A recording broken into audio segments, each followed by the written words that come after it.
नाशिक जिल्ह्यातील इगतपुरी परिसरातील भावली धरण आणि धबधबा इथं पर्यटनासाठी गेलेल्या एका कुटुंबावर स्थानिक गुंडांनी जीवघेणा हल्ला केल्याची धक्कादायक घटना समोर आलेली आहे। छेडछाडीच्या वादातून आरोपींनी पर्यटकांच्या कारचा 10 ते 15 किलोमीटरपर्यंत पाठलाग केला आणि वाहनाची तोडफोड केली आहे। या घटनेनं खळबळ उडालेली आहे। भावली धबधब्याच्या जवळ पोलिसांच्या चौकीसमोरून याचा आढावा घेतलेला आहे। आमचे प्रतिनिधी योगेश खरे यांनी।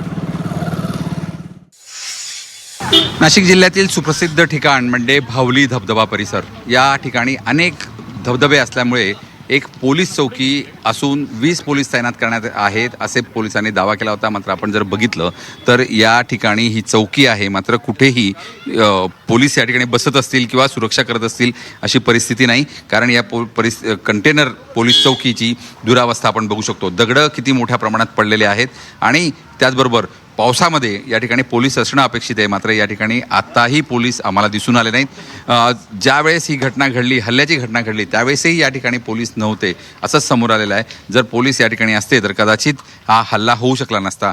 केवळ काही बोर्ड लावून किंवा या ठिकाणी अपघात क्षेत्र आहे, कुणी पाण्याजवळ जाऊ नये, कुणी दुस्साहस करू नये अशा बोर्ड लावून या ठिकाणी सुरक्षा जी आहे ती कागदावर करण्यात आलेली आहे। मात्र प्रत्यक्ष पोलिसांचा राबता आपल्याला या ठिकाणी दिसत नाही।